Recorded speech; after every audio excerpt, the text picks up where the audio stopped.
Hi, it's Stefan again. I would like to present how we can make use of the CFD models in Modelica that are provided by two of our Modelica libraries. The first one is the Human Comfort library, and the second is the Fluid Dynamics library. The explanation will be done now in the following with the Human Comfort library. When we open the library, you find one of the sub-packages that is called CFD, and that holds the coarse grid CFD models written completely in Modelica. I open one of the example models, and here we see the grid block. So actually we can use multiple grid blocks within one Modelica model, and apparently it's possible to connect these models to one-dimensional models, for example, from the Modelica Fluid library or the Modelica Thermal library. So how to set up the grid model? When we double click on the grid model, the parameter dialog opens and we can investigate the settings of the geometry and radiation tab. Here we find a section for the geometry data and a pull-down menu for the possible representations of the grid, which are defined by records. Now the question is how to set up these records.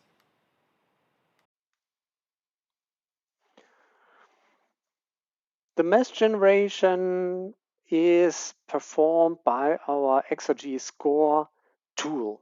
The XRG score application is an Microsoft Excel add-in that is complementary to your Human Comfort or Fluid Dynamics license.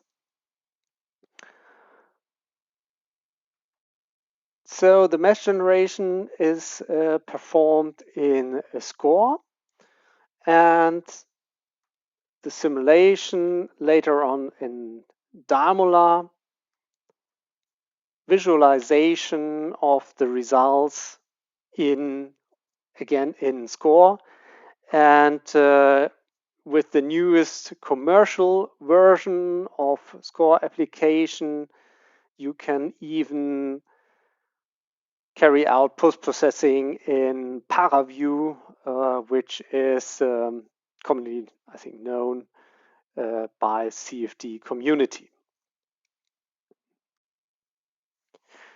This building has two outside windows which transfer heat, and as well as the outside external walls to the ambient environment. The representation was obtained from ParaView. As I said, the commercial score version is able to export results from the Dymola result file to ParaView, and this enables us to do some really nice 3D post-processing. So let us start now with the mesh generation. I've opened Microsoft Excel, and it shows already the menu tab for score. Here I'm using version 1.9. When you're using score lite, which is complementary with the Human Comfort and Fluid Dynamics library, only active fields are in the score section and coarse grids section. So this is what I will use now. And I start with creating the sheets for the coarse grid model. And that is fairly simple. So it opens a small dialog which asks us for the number of cells in the three dimensions. So when we are figuring out how to set up this model, we need to keep in mind that the maximum number of cells that can be handled currently in our preferred simulation environment, Dymola, is about 2,000 cells. And here for a simple building, we would like to start with a lower number in the X dimension, which is one of the horizontal dimensions. I use 7 cells, so for each room 3 cells, and 1 extra layer for the doorway. The Y layer is a vertical dimension. Here I use 3 cells, and then we have an extra horizontal layer, the Z layer, and again I enter 3. Now I push create cells, and as we can see, a number of tabs were opened, and apparently we see that these tabs represent slices of our CFD mesh. So the set dimension is distributed over the tabs of our workbook. We see the 3 layers for the set dimension and 2 extra layers that represent the external walls.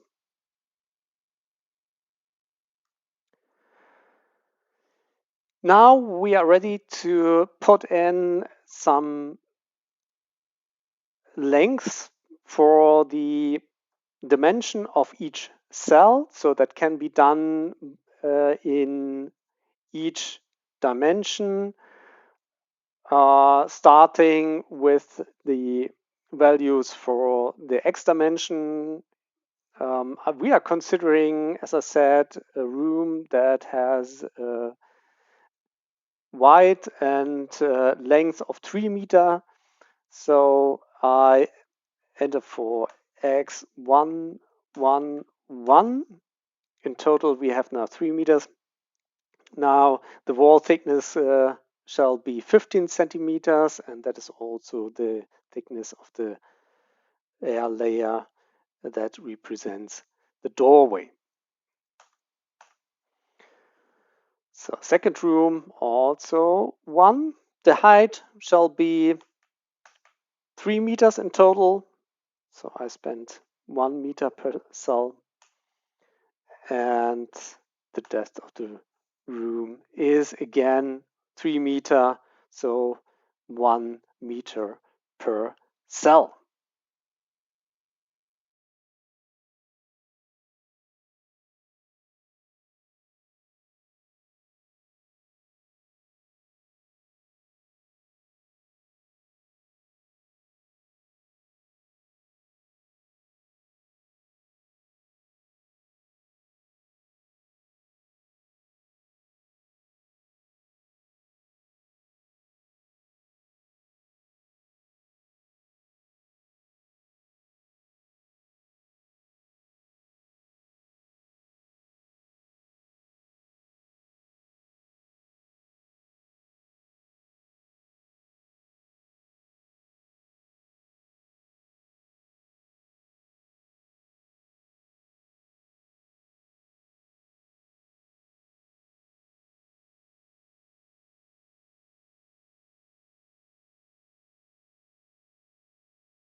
I switch back to Dymola, and this is the simulation model that I would like to use for our CFD calculation. So it holds one grid model, a number of partition models for defining the properties of the external walls.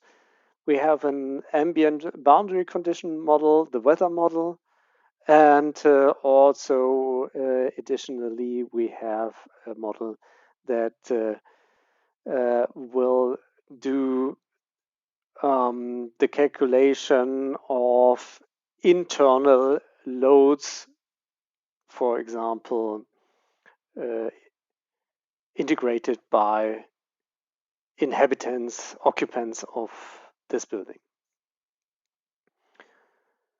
It's important to note that we have been using a numbering scheme in order to connect our walls, and the order of connecting these walls will then represent the numbers in our mesh file. So we start with the northwest wall, which is this partition here, and that is an external boundary condition. It has a number, the number 2001. The windows are represented by the turquoise blocks here on the right and on the left, and we have some ground or floor partitions that are exposed to ground temperature, so that makes a difference also in the heat transfer. So these blocks are having this bottom brownish layer. We switch back to score in order to finish our definition of the external boundary condition.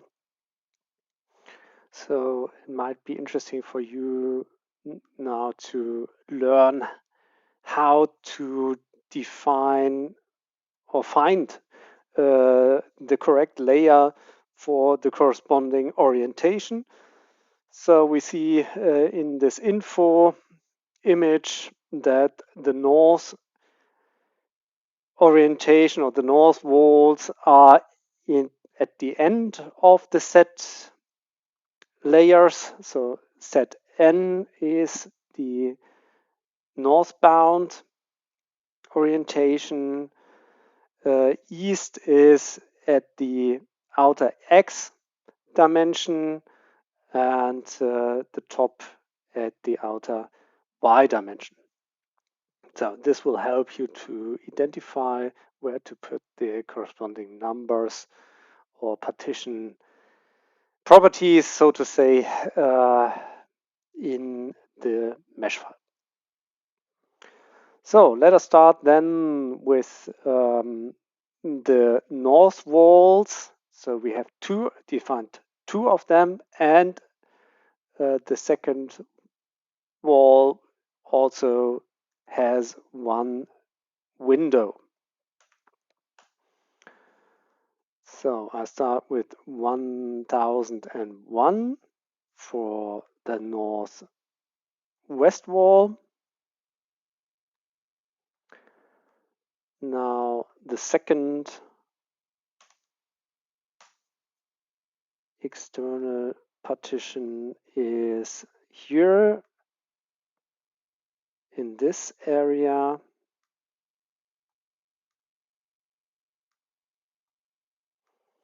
And the window is 1003.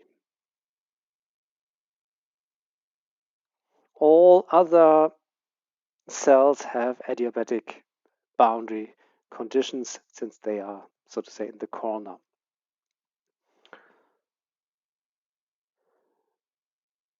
Okay, so now we can finish for each layer the numbering of the external cells. So this is the south wall. Again, here we find three non-adiabatic conditions, starting with wall number, partition number 1005, 1006, and 1008, representing that window. In layer Z1, we find 6 non-adiabatic boundary conditions, and something is missing, and that is the internal wall. So here I will add 1 here at this point, and in the second layer we have the doorway. So here in the column G we have zeros consequently, and now in the north set layer we need to also define the internal wall.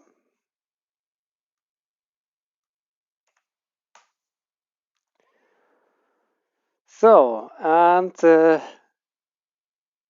that was the complete definition of the cell types.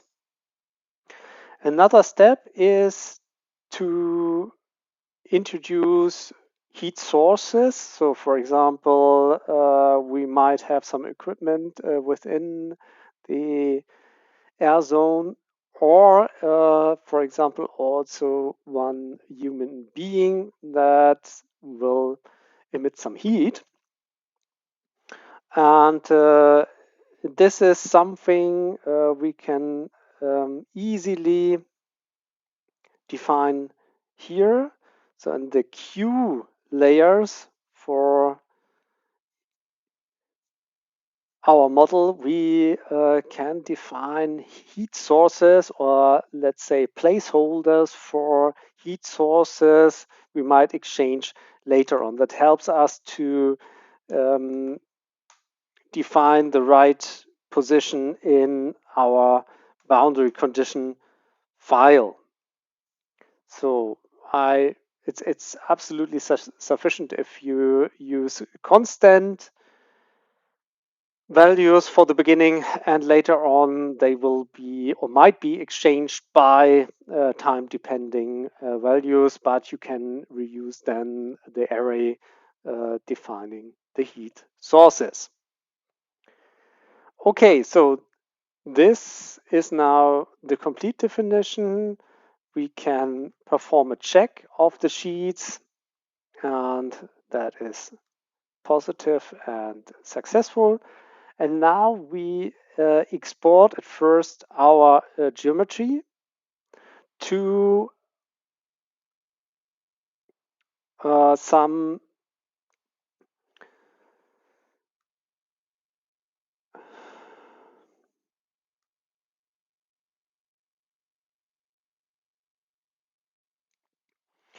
now we are ready to export our mesh, and that is simply done by clicking on export and selecting export geometry.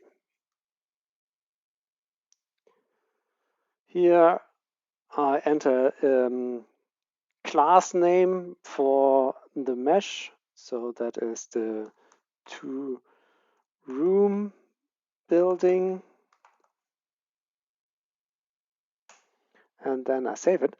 And this export does multiple things. So at first it will create the required arrays for defining the cell types and their dimension. Moreover, it will also calculate the view factors between the internal surfaces. So that is a quite important step for performing a thermal simulation of an air-conditioned zone. And it's not a simple task to do this, so it's good to define it in this algorithm which exports the geometry. Since I defined some heat loads within our mesh file, I also will export the heat flow boundary conditions to a text file that will represent the parameter input to the heat sources. So here I put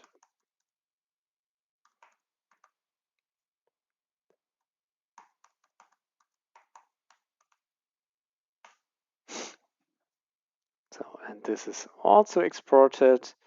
And now I can leave score. So we are back in Dymola. The first thing to do is to load our mesh file we just exported from ScoreLite. I will rename the default name of this model to room building. Okay, go back to my demonstration model, open the parameter dialog, and from the drop-down menu I find now the new defined geometry. I also should engage compute radiation because we provide the view factors internally. And I might wish to go through the heat transfer tabs where we define the heat transfer to the partitions. Here we are calculating currently with fixed heat transfer coefficient. We might engage condensation for phase change at cold walls. So that is possible if we use a moist air property model. This can be changed here in the tab Media Models. I engage grid mixture gas moist air.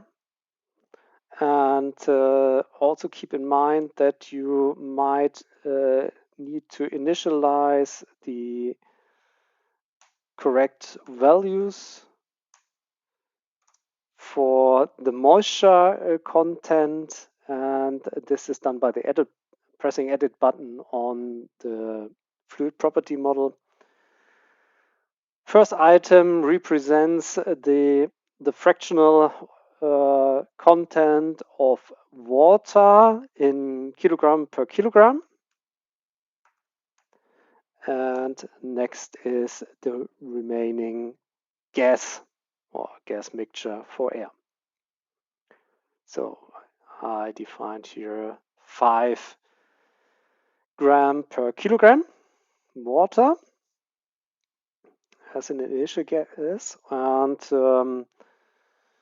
moreover, we could wish to define the start values and initial values for the temperatures and also the pressure. And then we are pretty much ready to go.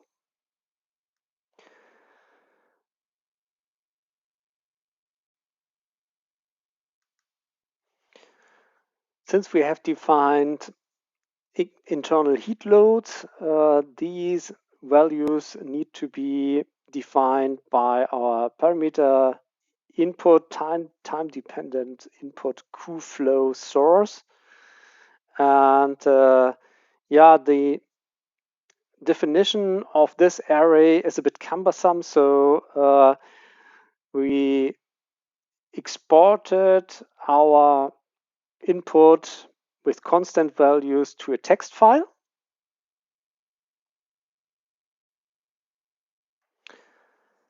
In order to integrate our heat sources, I go back to the export directory for our heat sources. I open up the text file that contains the information about these heat loads, copy the array structure, and put it back into our parameter dialog. So here we are. We see two items are non-zero, and these items can now be replaced by some time-depending input if required. So here I'm using the output of the gain block that defines the output or the heat load of one inhabitant, one occupant, and I divide it by 2, so the value is then representing the heat load of this occupant.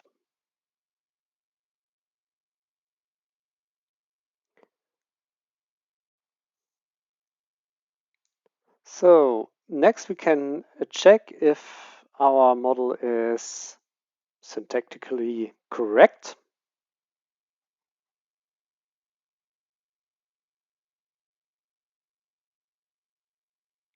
This will take some seconds.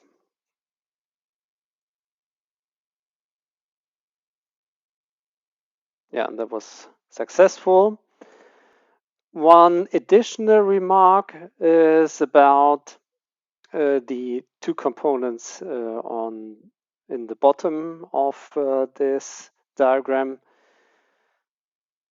Since we have a compressible grid model, it is required that we define at least one pressure boundary condition, since internal heat loads or heat transfer in general will cause to reduce the density or increase the density within our cells, and thus, since these values are connected, the pressure will also rise or decrease. If we do not connect to some pressure boundary condition, it is likely that we could leave the range of proper inputs to our fluid property model. Thus, also please keep in mind that you somehow define some leakage. This is in general also valid for real buildings where you have some leakages that will exchange tiny mass flows to the ambient. Okay, so next is the simulation of this building, and for that I will open up the simulation setup. We can define a simulation for 1 day that is equal to 86,400 seconds. One could wish to change the time unit here, so also days is possible. And keep in mind that the time is actually representing the time of the year, since we have connected the model to external boundary conditions defined by an annual input file. Okay, that should do now. Simulation is always done by the SDIRC solver that delivers us the best numerical performance for our grid model. And now I'm set to go. I can press simulate, and at first the compilation of this model will start, and afterwards the simulation is conducted. We see that the model holds around about 65,000 equations,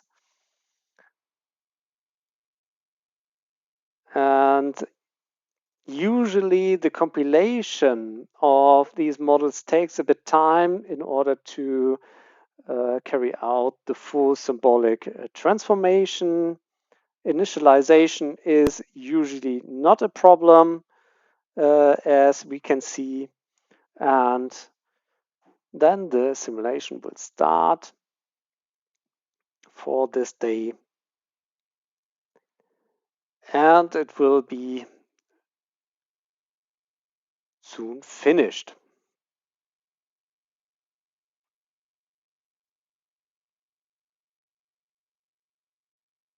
So this integration was successful, and at first we could have a small check how the internal temperatures behave during that time. And since we have considered the first day of the year, which is in the northern hemisphere always a cold day, the temperature will decrease during daytime, especially during the time without sunlight. When the sun rises, we receive some radiation on this sunny day, and after the sun goes down again, the temperature drops further. Now the question is how to receive some 2D plots from this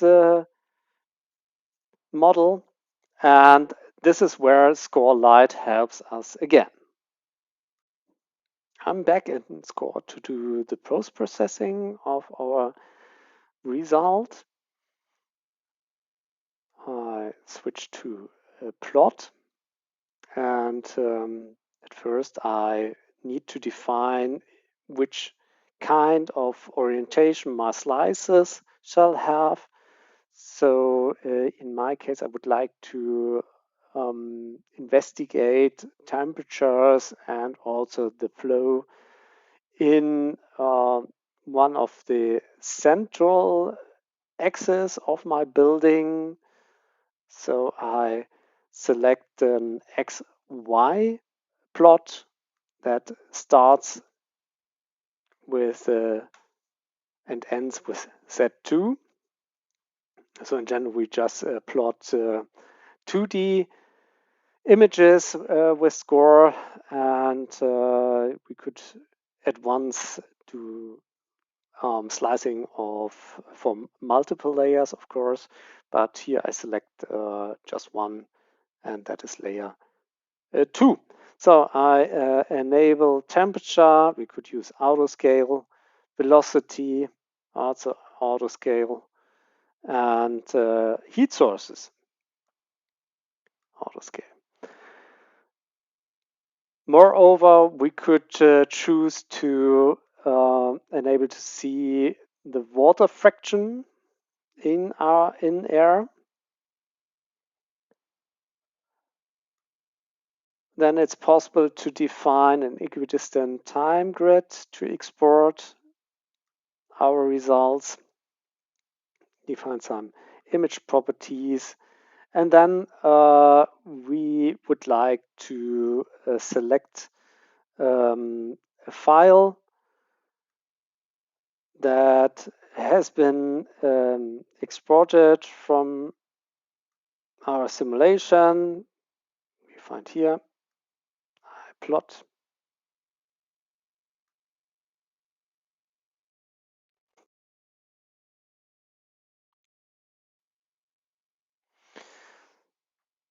And I can go to the score path to have a look at the images.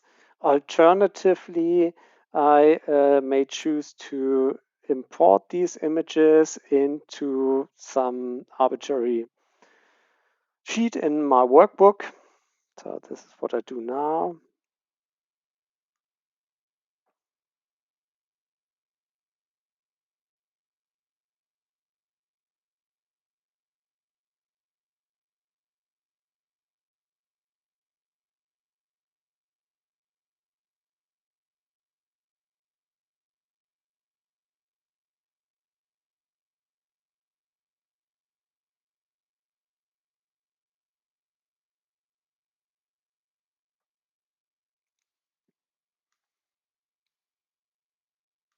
So let us check the outcome. So it starts with the heat sources. Yeah, this is the person we defined.